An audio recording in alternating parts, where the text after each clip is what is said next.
Hi, ఎలా ఉన్నారు అందరూ? శిరీషక్క చాలా బాగున్నారు. అంతే కదండి, ఎక్కువ ఆలోచించినాం అనుకోండి హెడేక్ వస్తుంది, ఏ డెసిషన్ కూడా క్లారిటీగా తీసుకోలేకపోతుంటాము. అందుకని చెప్పేసి ఎప్పుడైనా కానీ మన వరకు మనం ఆలోచిస్తే చాలా మంచిగా ఉంటాం. వేరే వాళ్ళ గురించి ఆలోచించినాం అనుకోండి చాలా ఎక్కువ బాధపడాల్సి వస్తుంది. ఇదే కదా ప్రస్తుత ప్రపంచంలో మనం తెలుసుకుంటా ఉండే విషయం అంటూ. ఓకే అండి, అయినాను కొన్ని కర్మ బంధాలు అనేది పోయిన జన్మ నుండి సమేతం మనం తీసుకునే వస్తుంటాం. అట్లాంటి వాటిని ఏం చేయగలుగుతాం చెప్పండి?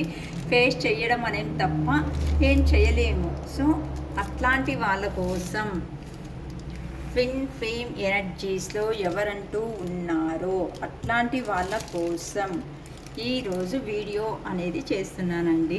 అంతే అక్క, ట్విన్ ఫ్లేమ్ ఎనర్జీ అంటే మనసు ఒక్క చోట ఉంటుంది, తను ఒక్క చోట ఉంటుంది. అంటే ఇక్కడ ఆ పర్సన్కు మ్యారేజ్ అయింది సపోజ్, అంటే అందరి గురించి నేను చెప్తలేదండి. కొన్ని రిలేషన్షిప్స్ చాలా వరకు ఇట్లనే ఉన్నాయి. కర్మబంధంలో అనేది చాలా బాధపడుతున్నారు అనేసి తెలిసిన విషయమే అయినప్పటికీ దాన్ని ఎలా రిలీజ్ చేసుకోవాలా అనేసి కూడాను కొంతమందికి అర్థం కాలేకపోతా ఉంది. అంటే ఈ కర్మబంధం దీంట్లో చిక్కునేసి ప్రతి ఒక్కరూ బాధలు బాధలు బాధలు అనేది భరిస్తే లెవెల్కు అయిపోతున్నారనమాట. సో అంటే దాన్ని మనం ట్విన్ ఫ్లేమ్ రిలేషన్షిప్ అంటే మనసు ఒక చోట ఉంటుంది, మనసు ఒక పర్సన్ ఇష్టపడుతూ ఉంటుంది. కానీ అక్కడ సొసైటీలకి వాళ్ళను మనం పరిచయం చేసుకోలేము. కానీ ఏం మ్యారేజ్ ఒక చోట ఉంటుంది, అట్లా వాళ్ళతో ఉండలేము, మనసు చెప్పింది వినలేము, మనసుని చంపుకొని బతకలేము, సొసైటీకి పరిచయం చేయలేము. చాలా చాలా చాలా విధాలుగా బాధపడుతూ చాలామంది ఉంటారండి. సో ట్విన్ ఫ్లేమ్ రిలేషన్షిప్ అనేసి చెప్తామన్నమాట. ఈ ట్విన్ ఫ్లేమ్ రిలేషన్షిప్లో ఇప్పుడు ప్రజెంట్ మీ పర్సన్ ఏమని ఆలోచిస్తున్నారు మీ గురించి అనే దానిపైన విషయం టాపిక్ చూద్దామండి. ఈ ట్విన్ ఫ్లేమ్ రిలేషన్షిప్లో ఉండే వాళ్ళ ప్రస్తుత పరిస్థితి, అంటే మీ పర్సన్ వాళ్ళు మీ గురించి ఎలా ఆలోచన చేస్తున్నారు. ఓకేనా? కార్డ్ షఫిల్ చేసే మూమెంట్లో ఆ person name, date of birth, మీ దగ్గర ఉన్నటువంటి స్వీట్ మెమరబుల్ సీన్స్ ఏమైనా ఉంటే వాటిని రిమెంబర్ చేసుకోండి. ఓకేనా? ఎందుకు అంటే మనము ఎంత మంచిగా యోచన చేస్తామో మనం యోచన చేసే ధోరణిలోనే ఉంటుందండి ప్రతి ఒక్కటి సాధించేది అనేది. అయ్యో అవుతుందా అవుతుందా అని చెప్పి నెగిటివ్గా యోచన చేస్తే అది నెగిటివ్లోనే వెళ్ళిపోతుంది. ఏమవుతుందా, చిన్న పనే కదా అని చెప్పేసి అనుకుంటే ఆ పెద్ద పనులు కూడాను కొన్నిసార్లు చిన్న పనులుగా అయిపోతుంటాయి. అంతే కదండి. పండగ వచ్చిందనుకోండి, పండగ మూమెంట్లో ఏం చేస్తారు చెప్పండి? అయ్యో ఈ పని ఇన్ని గంటలకు ఈ పని చేయాలి, ఇన్ని గంటలకు లక్ష్మీ పూజనే అనుకుందాము, లక్ష్మీదేవి వరలక్ష్మీ రథమే ఏమైనా వచ్చిందంటే ఏమనుకుంటా, అయ్యో లక్ష్మీదేవికి చీర కట్టించాలి, చీర కట్టిన తర్వాత అంతా డెకరేషన్ చేసుకోవాలి, సరౌండింగ్ అంతాను, ఇంటి ముందర ముగ్గు పెట్టాలి, వంట చేయాలి, అందరికీ సౌకర్యం చేయాలి అని టెన్షన్ తీసుకుంటూ ఉంటారు. కానీ ఏముంది, చేయగలగలదా అని చెప్పేసి నిదానంగా కూల్గా చేయండి. ఏదో ఒక పని మీద ధ్యాస పెట్టుకొని చేస్తే రియలీ చెప్తున్నా ఆ పని ఉన్నట్టు కూడా అనిపించదు. కొంతమంది మాటలు పెట్టుకో ఉంటారు, కొంతమంది సాంగ్స్ పెట్టుకునేసి, ఇప్పటికి కూడా చాలామంది సాంగ్స్ పెట్టుకునేసి ఏం చేస్తుంటారు చెప్పండి? పాటలు వినుకుంటూ పని చేస్తారు. అంటే అలసట కనిపివ్వకుండా ఇది చేయగలుగుతుంది మ్యూజిక్ అనేది. అంటే మనసుకు ప్రశాంతత ఇస్తుంది. ఓకేనా? ఎంత ప్రశాంతతను ఇచ్చినా సమేతం కొంతమంది కొన్ని విషయాల నుండి బయట పడలేకపోతుంటారు. సో అట్లాంటి వాళ్ళని ఏం చేయాలక్క అని చెప్పేసి, మనల్ని కింద పడింది ఏది మనమైనప్పుడు లేయాల్సిండేది మనమే కదండి, వేరే వాళ్ళు చెప్తారా? మేమిచ్చే గైడెన్స్ కూడా అంతే, సజెషన్స్ ఇస్తాము. కింద పడిన తర్వాత లేవడం అనేది మీ చేతుల్లో ఉంటుంది, అంతే కదా. ఇప్పుడు మీరు ఎక్కడనో కింద పడితే నేను వచ్చేసి లేపడానికి అవుతుందా? అమ్మ లేదు, అది మంచిగా లేదు, రూటు వెళ్ళకమ్మా అని చెప్పేసి చెప్తాము. అరే నేను అట్నే వెళ్తా అంటే వెళ్ళు, కింద పడు, మళ్ళీ లేచిన తర్వాత ఎలా వెళ్ళినామో అలానే వెనక్కి వస్తా అని చెప్తాం, అంతే కదండి. ఓకే, ట్విన్ ఫ్లేమ్ రిలేషన్షిప్లో ఉన్నటువంటి మీ పర్సన్ ప్రస్తుతం మీ గురించి ఏం యోచన చేస్తున్నారు? Okay, 10 of pentacles, the emperor, the empress, 7 of cups, Devil, Queen of Swords, Judgment, the World,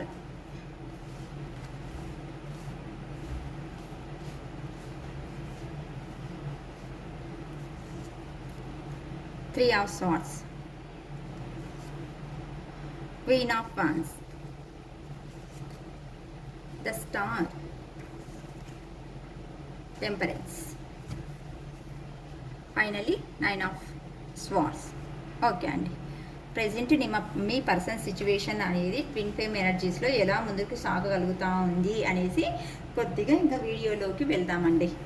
okay, ఇక్కడ ట్విన్ ఫ్లేమ్ ఎనర్జీలో ఎవరంటూ ఉన్నారో సపరేషన్ అంటూ అంటే ఇక్కడ కొంతమంది పాపం ఎలా ఉంటుందంటే వాళ్ళ సిచ్యువేషన్ అనేది చెప్పుకోలేరు.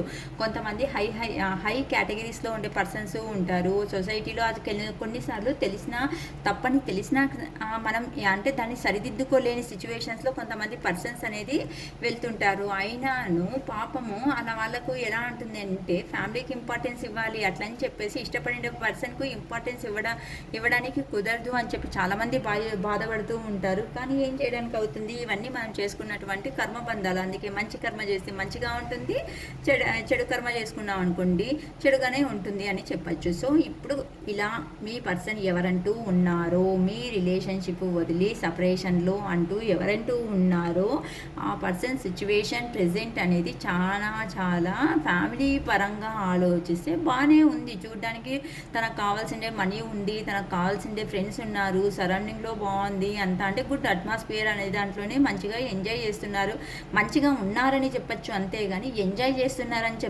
చెప్పడానికి కాదండి. ఎందుకంటే ఆరోగ్యపరంగా అంటూ ఎంత మాత్రం బాగాలేదు, అంతే కదండి. పదే పదే మనం ఒక విషయం గురించి ఆలోచిస్తూ ఉంటే ఇన్డెప్త్గా వెళ్ళేసి ఏమవుతుంది చెప్పండి, హెడేక్ అనేది వస్తుంది. ఆ హెడేక్ నుంచి ఒక్కొక్కటే మనం చాలా ఇంకా డెప్త్గా ఆలోచించిన అనుకోండి మైగ్రేన్ హెడేక్. సింపుల్ హెడేక్ అయితే సాడన్తో వెళ్తుంది, మైగ్రేన్ హెడేక్ అంతా అంటే మళ్ళీ వేరే ట్రీట్మెంట్ అనేది తీసుకోవాల్సి వస్తూ ఉంటుంది. సో మీ పర్సన్ సిచ్యువేషన్ సమేతం ఇప్పుడు ప్రస్తుతానికి అందరితో పాటు ఉన్నాను, అతనికి ఏమీ దిక్కు తోచడం లేదు. ఎందుకు నా బతుకు అనేది ఇలా అయిపోతుంది దేవుడా, నా అందరితో ఉన్నాను కదా, నేను అనుకున్నట్లే మనీ సేవ్ చేసుకున్నా, మంచి ఫ్యామిలీ ఉంది, వీళ్ళతో ఉన్నప్పుడు వీళ్ళతో ఎంజాయ్ చేయకోకుండా వీళ్ళతో టైం అనేది స్పెండ్ చేయకుండా ఎందుకు ఏదో తెలియని వెలితి అనేది నా మనసును పదే పదే లాగేస్తుంది అని చెప్పేసి మీ పర్సన్ అనేవాళ్ళు చాలా అనేసి మీ గురించి ఆలోచిస్తున్నారు. ఎందుకు అంటే మళ్ళీ మాకే ఫోన్ చేసి చెప్పచ్చు కదక్క అని చెప్పేసి అంటే చెప్పచ్చు కానీ ఎంపరర్ ఎనర్జీ, ఎంపరర్ అంటే అంత తొందరగా ఎవరికి బెండ్ అయ్యే పర్సన్ అయితే కాదు. ఎందుకు అంటే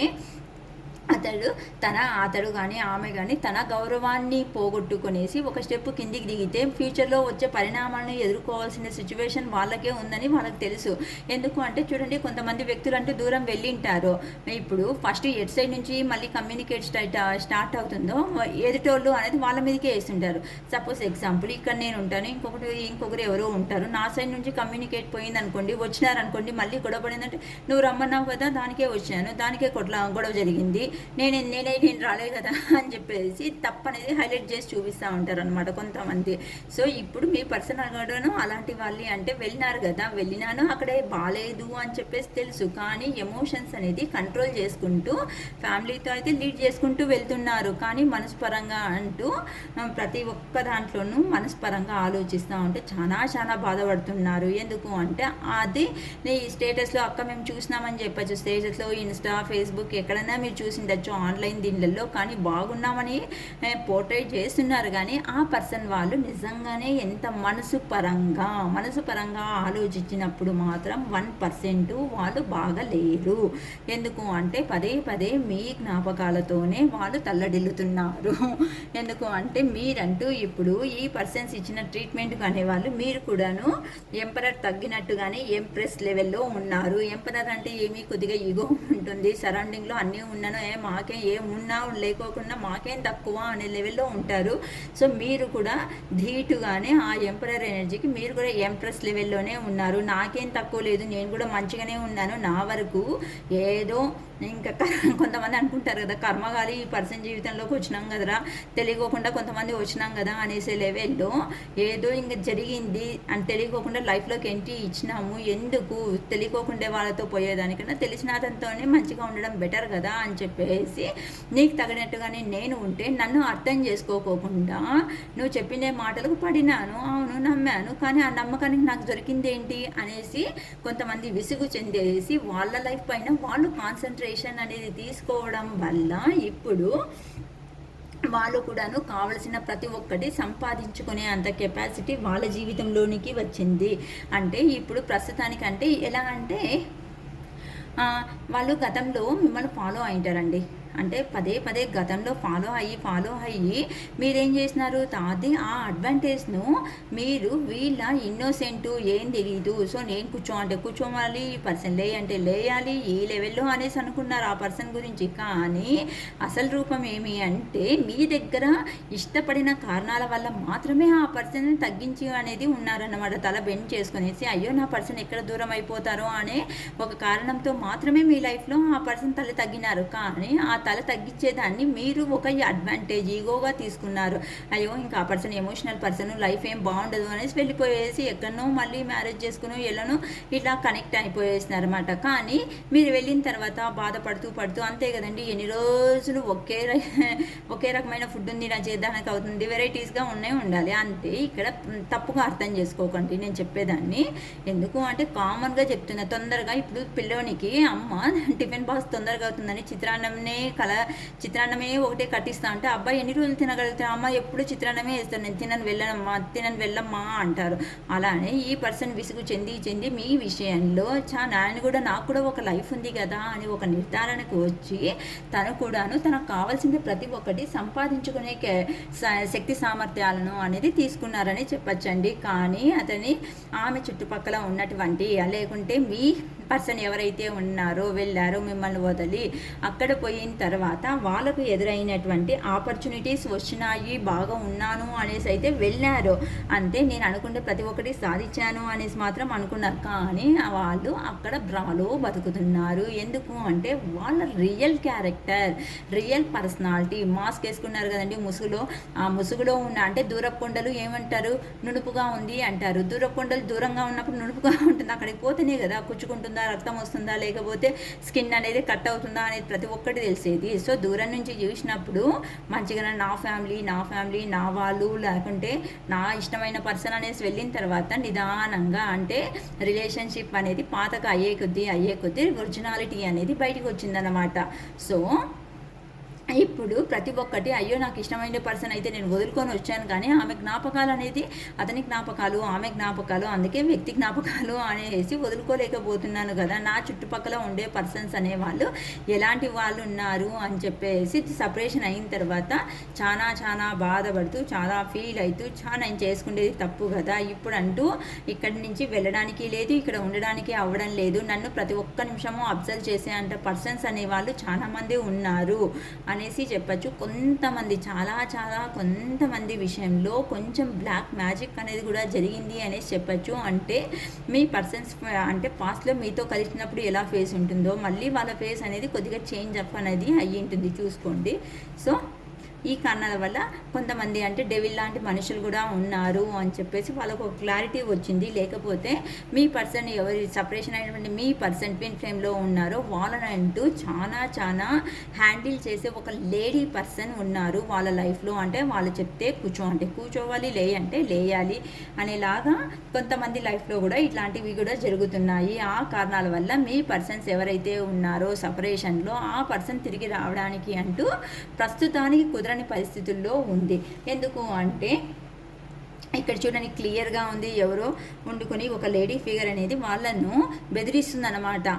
ఎందుకు అంటే ఇక్కడికి వెళ్ళినాం అనుకో అంటే విషయం తెలిసి బెదిరిస్తున్నాం, లేకున్నా ఉంటే ఇంకో రకంగా లేదక్క ఎవరు లేరు వాళ్ళతో బెదిరించడానికి అనేసి రాగుంటే మీరే వస్తే అంటే ఇప్పుడు చెప్పకుండా కొంతమంది మీ లైఫ్లోకి ఎంట్రీ అయినారు, వచ్చి ఇవన్నీ తెలిసిన తర్వాత అయ్యో ఫ్యామిలీ ఉంది పిల్లలు ఉంది అని తెలిసిన తర్వాత వెళ్ళిపోయిన తర్వాత రాని నాకు ఇవన్నీ చెప్పకుండా నా లైఫ్లోకి వచ్చినారు కదా ఆ పర్సన్ రాని, ఆ పర్సన్ వస్తే నేనేమి అనేసి చూపిస్తా అని కొంతమంది స్ట్రిక్ట్గా ఉన్నారు తెలుస్తుందండి. మీకు ఎలా రెసిగ్నేట్ అయితే అలా తీసుకోండి, ఓకే. అందుకోసం అని చెప్పేసి ఇప్పుడు సిచ్యువేషన్ అనేది రీబర్త్ అనేది చేసుకోవాలి. ఇలానే ఉంది అనుకో చూడండి విషవలయంలో చిక్కుకున్నలాగా మీ పర్సన్ ఎవరైతే మిమ్మల్ని వదిలిపెట్టి వెళ్ళినారో తన చుట్టూ ఉండే మనుషులు ఎంత భయంకరంగా ఉన్నారనేసి అతనికి అర్థమైంది. అందుకని చెప్పేసి అరే నేను తప్పు చేసినాం కదా, నా పర్సన్ దగ్గర ఉంటే మాత్రమే నాకు చాలా హ్యాపీ సంతోషము, నేను అనుకుంటే లైఫ్ అనేది నేను లీడ్ చేస్తుంటే అనేలాగా మీ పర్సన్ ఇప్పుడు లబోదిబోం అంటూ దేవుడికి మొరబెట్టుకుంటున్నారండి. అంటే మా రిలేషన్ అనేది ఎలా అయినా సరే రీబర్త్ అనేది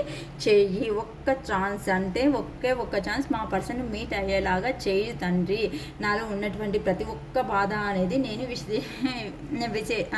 విశదీకరిస్తాను. అంటే ప్రతి ఒక్క మాట అనేది నా మనసు నుండి నిజంగా నేను చెప్పుకుంటాను. నా పర్సన్ ఉంటే మాత్రమే నా లైఫ్లో ఇలా ఫుల్ఫిల్మెంట్ కంప్లీట్స్ అనేది దొరుకుతుంది. అంటే కంప్లీట్మెంట్ అనేది నీటాగి అయిపోతుందండి. అంటే చూడండి, కొంతమందితో మనం మాట్లాడుతున్నాం అనుకోండి, ఎలా ఉంటుంది చెప్పండి, ఆ పర్సన్ ఎక్కడనో చూసినట్టున్నాం కదా, ఎక్కడనో చూసినట్టున్నాము, ఎక్కడో తెలిసిన వ్యక్తిగానే ఉన్నారు. అది ఎవరి జెండర్ గురించి ఏం లేదండి, ఓకేనా. ఈ ట్విన్ ఫ్లేమ్ అనేది ఎలా ఉంటుంది అంటే జెండరు, క్యాస్టు, రిలీజియను, ఏజ్ ఇవన్నీ ఏవి లెక్కకు రావండి. జస్ట్ మనసు నుండి మనసుకు కలయిక అంతే ఇది, ఓకేనా. అందుకని చెప్పేసి టారెస్లో మనసులో ఉండే భావాలను అనేసి ప్రతిరోజు రీడింగ్ లెవెల్లో మీకు చెప్తూ ఉంటారనమాట, ఓకేనా. సో ఆ పర్సన్కి అక్కడికి వెళ్ళిన తర్వాత అర్థమైంది ఫైనల్గా ఏమి అంటే లైఫ్ ఫుల్ఫిల్మెంట్ కంప్లీషన్ అనేది దొరకాలి అంటే నా పర్సన్ దగ్గరికి నేను ఖచ్చితంగా వెళ్ళవలసిన టైం అనేది ఖచ్చితంగా వచ్చింది. సో నేను ఇప్పుడు స్టెప్ తీసుకోకుండా ఉంటే ఇంకా జీవితంలో నేను ఎప్పటికీ స్టెప్ తీసుకోలేకుండా ఒంటరిగా మిగిలిపోవాల్సిన సిచ్యువేషన్ వస్తుంది అని చెప్పేసి ఎక్కడికంటూ మీ పర్సన్ వెళ్ళినారో అక్కడ ఇలా చాలా భయంకరమైనటువంటి పెయిన్ అనేది ఫేస్ చేస్తున్నారండి, ఓకేనా. పెయిన్ ఫేస్ చేస్తున్నారని చెప్పి మళ్ళీ మీరు పెయిన్గా ఉండద్దండి. ఎందుకంటే మీరు లో ఎనర్జీకి వెళ్తే మళ్ళీ మిమ్మల్ని లేపడానికి ఎవరున్నారు? ఆల్రెడీగా కొంతమంది లైఫ్లో అనేది చెప్పకుండా వచ్చినారు, కొంతమంది చెప్పేసి వచ్చినారు. చెప్పకుండా వచ్చిండే వాళ్ళకి హార్ట్ బ్రేక్ సిచ్యువేషన్లో ఉన్నారు. ఎందుకంటే చెప్పేసి లైఫ్లోకి ఎంట్రీ అయినారనుకోండి, అక్కడ అడ్జస్ట్మెంట్ కాంప్రమైజింగ్ అనేది దొరుకుతుంది. చెప్పకుండా ఎవరంటూ వచ్చినారు అనుకోండి, తెలిసిన తర్వాత సడన్గా నిజంగానే ఇలాంటి సిచ్యువేషన్ అనేది ఫేస్ చేయాల్సి వస్తుంది. అలా ఉందన్నమాట ఇప్పుడు లైఫ్ అనేది. అందుకని చెప్పేసి మీ పర్సన్ అనేవాళ్ళు ఇప్పుడు ప్రస్తుతానికి ధైర్యాన్ని నింపుకుంటున్నారు వాళ్ళలో వండుకున్నారే. నేను ఇలానే ఉంటే మాత్రం నా పర్సన్ మిస్ అయిపోతుంది, నాకు ఇట్లా హార్ట్ బ్రేక్ సిచ్యువేషన్ అనేది తప్పదురా భగవంతా అని చెప్పేసి ఇప్పుడు ఎంత ఫ్యామిలీ ఉన్నా అందరినీ దూరం పెట్టేసేసి సింగిల్గా ఉండి ఇండిపెండెంట్గా ఉండేసేసి అతడు ఆలోచన చేస్తూ ఉన్నారు. నా అందుకు నేను ధైర్యం తెచ్చుకొనేసి ఒక స్టెప్ అనేది ముందరికి వెళితే మాత్రమే నా పర్సన్ అనేవాళ్ళు నా జీవితంలో దొరుకుతారు, లేకపోతే ఇక దొరకరు అనేసి చెప్పచ్చు. లేకపోతే మీకు రెసిగ్నేట్ కాకపోతే మీరు ఒక ఎంప్రెస్ లాగా ఉన్నందు కారణాల వల్ల మీరు చూపించినటువంటి ప్రేమ ఏదైతే ఉందో గతంలో ఆ ప్రేమను గుర్తు చేసుకుంటూ ఇప్పుడు ప్రస్తుతానికి మీరు వాట్సాప్లో, ఇన్స్టాలో, ఎక్కడనో ఆన్లైన్ దీనిలలో మీరు చాలా బాగా ఉన్నారు, హ్యాపీగా ఉన్నారు, నాకు కూడా ఏం తక్కువ లేదు అని చెప్పేసి మీరు అలా చూపిస్తున్నంత కారణాల వల్ల కూడాను మీ పర్సన్ అనేవాళ్ళు మీ లైఫ్లోకి రావడం అనేది జరుగుతూ ఉంది. ఎందుకు అంటే ఇప్పుడు మీరు ఒక స్టార్ లాగా అతనికి కళ్ళకు అంటే మీ వ్యక్తి కళ్ళకు అనేది కనిపిస్తున్నారు. అందుకోసం అనేసి ఎలా అయినా కానీ ఒక స్టెప్ అనేది తీసుకోవాలి. నాకు ఒక నమ్మకం 100% నాకు నమ్మకం అయితే ఉంది, నా పర్సన్ నన్ను క్షమిస్తారు. సో నేను ఖచ్చితంగా వెళ్ళాలి, ఇలా సిచ్యువేషన్ అనేది బ్యాలెన్స్ అనేది చేయాలి అనేసి మీ పర్సన్ ఎవరైతే ఉన్నారో ట్విన్ ఫ్లేమ్ ఎనర్జీస్లో ఆ పర్సన్ ఖచ్చితంగా సిచ్యువేషన్ బ్యాలెన్స్ చేయడానికన్నా మీ లైఫ్లోకి ఎంట్రీ ఇవ్వబోతున్నారు. సో ఇలా మీ పర్సన్ నిద్రలేని రాత్రులను గడుపుతూ చాలా బాధపడుతూ నేను చేసిందేది పని బాగాలేదే అని చెప్పేసి చాలా బాధపడుతున్నారండి. అందుకనేసి మీ పర్సన్ ఎవరైతే ఉన్నారో మిమ్మల్ని వదిలి దూరం పోయినటువంటి వ్యక్తులు వాళ్ళు మీ లైఫ్లోకి ఎంట్రీ ఇవ్వబోతున్నారు. సో మీకు కొంతమందికి ఎవరంటూ మీ జెన్యూన్ అయినటువంటి లవ్ అనేది మీలో ఎవరిలో ఉందో వాళ్ళకు గాడ్ శివయ్య మీకు ఒక రీయూనియన్ అనేది ఇవ్వబోతున్నారు అనేసి చెప్పచ్చండి. ఎందుకు అంటే ఇక్కడ మనం జెన్యూన్గా నిజంగానే ఒక వస్తువుని ఇష్టపడినాం అనుకోండి, ఒక వస్తువు అనేది కాదు, ఒక మనిషి కానీ ఒక వ్యక్తి కానీ లేకపోతే ఎవరైనా సమేతం మనం జెన్యూన్గా ఇష్టపడుతూ ఉంటే ఏదో ఒక రకంగా ఖచ్చితంగా మన దగ్గరికి వచ్చైతే అది చేరుతుంది. కొద్దిగా టైం తీసుకోవచ్చు కానీ ఫైనల్గా అయితే ఖచ్చితంగా మనకు వస్తుంది అనే మాత్రం నమ్మకం ఎప్పుడూ కోల్పోకండి. ఎప్పుడంటూ మీరు కోల్పోవడం జరుగుతారో అప్పుడు నెగిటివ్ ఎనర్జీ వెళ్తారు, అప్పటి నుండి ఉండేది బాధ అనేది ఎక్కువ పడాల్సిందే సిచ్యువేషన్స్ వస్తాయి. సో ఎవరంటూ లో ఎనర్జీకి వెళ్ళకుండా పాజిటివ్గా యోచన చేసి నా పర్సన్ నా కోసం 100% స్టెప్ తీసుకుంటారు అనేసి ఎవరంటూ యూనివర్స్కి సరెండర్ అయిపోయేసినారు. నేను చేయాల్సినటువంటి ప్రయత్నాలు తండ్రి నేను అన్నీ చేసినాను, ఇక నీవే దిక్కు అనేసి ఎవరంటూ మీ పర్సన్ విషయంలో తీసుకుంటున్నారో స్టెప్, ఆ యూనివర్స్ అనేది మీకు ఒక అవకాశాన్ని ఇవ్వబోతున్నారు. So congratulations. ఎవరంటూ ఇలా డివైన్ టైంలో కలుస్తున్నారో హార్ట్లీ అందరి జీవితాల్లో ఇలాంటి రిలేషన్షిప్ రావాలి. ఈ పాజిటివ్ ఎనర్జీ కూడా మీకు చాలామంది లైఫ్లోకి రావాలి. మళ్ళీ మీ పర్సన్స్తో మీరు సంతోషంగా ఉండాలి అని చెప్పేసి రియల్లీ ఆ భగవంతున్నందు నేను హార్ట్లీ నాకు అడుగుతున్నానండి, ప్రేయర్ చేసుకుంటుంటాను. ఓకేనా, మీరు కూడా లైక్ చేయండి. మీరు ఒక లైక్ సబ్స్క్రైబ్ చేయడం వల్ల నా వీడియో అనేది ముందరికి వెళ్ళే ఛాన్సెస్ ఎక్కువగా ఉంటుంది. సో ఇలా వెళ్ళడం వల్ల ఇందులో ఉన్నటువంటి మంచి ఇన్ఫర్మేషన్ అనేది మనం చేసే ఒక చిన్న హెల్ప్ అండి వేరే వాళ్ళకు వండుకొనేసి. ఈ హెల్ప్ అంటే పరోక్షంగా, ప్రత్యక్షంగా కాకుండా పరోక్షంగా మనం వేరే వాళ్ళకు 100% సహాయపడుతున్నట్టే. ఒక కామెంట్ బాక్స్ అనేది నేను చెప్తుంటా, కామెంట్ కూడా చేయండి. అంటే ఇది సోషల్ మీడియా అయినందువల్ల కొంతమందికి ఇష్టం కాలేకపోతున్నారు. సో ఎవరి దగ్గర అంటూ ఖచ్చితంగా నేను రీడింగ్ నెంబర్ ఇచ్చింటారు కదండి. సో అక్క నాకు ఇది రెసిగ్నేట్ అవుంది అని చెప్పి పర్సనల్గా వాట్సాప్లో అయినా చేయండి, అది మీ ఇంట్రెస్ట్. ఎందుకు అంటే కొంతమందికి ఆన్లైన్ దీనిలో ఇష్టం లేకపోయిండొచ్చు. పర్సనల్గా చేసి అక్క కూడా మంచిది కానీ అని ఎవరంటూ హార్ట్ఫుల్గా అనుకుంటారో అట్లాంటి వాళ్ళు ఒక విష్ చేయడం వల్ల మాకు కూడా బూస్టప్ అయ్యేసి మేము ఇంకా మంచి మంచి వీడియోస్ అనేది చేసి మీలో కూడాను మంచి పాజిటివ్ ఎనర్జీని తాగలుగుతాము అనేసి చెప్పచ్చండి. ఎందుకు అంటే దేవుని నాకు ఇచ్చినటువంటి కర్తవ్యంగానే నేను భావిస్తున్నాను ఈ పని అనేదాన్ని. ఎందుకు అంటే నేను ఒక మంచి పని కోసమే ఈ స్టెప్ అనేది నేను తీసుకునేసి రెడీ అవ్వడానికి రెడీ అయ్యాను. ఒక వీడియో చేయడం అంటే అంత ఈజీ అయినటువంటి కాదండి. వీడియో చేయాలి, ఎడిట్ చేయాలి, మళ్ళీ దాన్ని సరిగా వచ్చిందా లేదా ప్లాగ్ అంటే మినిమం ఒక వీడియో చేయడానికి 1 అవర్ అంతవరకు టైం అనేది ఖచ్చితంగా తీసుకుంటుందండి. డేలో ఒక 1 అవర్ అంటే మన పనులు ఎన్ని ముగించవచ్చు. అందుకని చెప్పేసి దయచేసి వీడియో సబ్స్క్రైబ్ చేయండి, కామెంట్ బాక్స్లో కామెంట్ రాయండి. మీరు దేవునికి ఇచ్చుకున్నటువంటి ఒక అప్లికేషన్ అనేసి భావించండి, అంతే తప్ప ఆ కామెంట్ బాక్స్లో నోటికి వచ్చింది చేతికి వచ్చింది మనం దయచేసి టైప్ చేయకండి ప్లీజ్. ఇది ఒక నా పర్సనల్ రిక్వెస్ట్. ఓకేనా, ఎవరైనా రీడింగ్ కావాలి అనేలాగుంటే 111కు 3 క్వశ్చన్స్ చెప్తామండి. వీడియో రకంగా అంటూ పంపించాలి అంటే 10 క్వశ్చన్స్ మాత్రమే 333 రూపీస్ అనేది చార్జ్ చేస్తాము. అది వీడియో మూలకంగా వస్తుంది. లేదక్క పర్సనల్గా మాట్లాడేదాని వల్ల మాకు నెమ్మది జరుగుతుంది అనే వాళ్ళు ఎవరైతే ఉన్నారో వాళ్ళు 355 రూపీస్ పే చేసేసి రిసిప్ట్ అనేది షేర్ చేసిన తర్వాత రీడింగ్ అనేది ఇవ్వబడుతుందండి. సో ఎవరికంటూ రెసిగ్నేట్ అవుతుందో వాళ్ళు కావాలి అంటే రీడింగ్ కూడా తీసుకోవచ్చండి. ఓకేనా, it is all for today. Bye.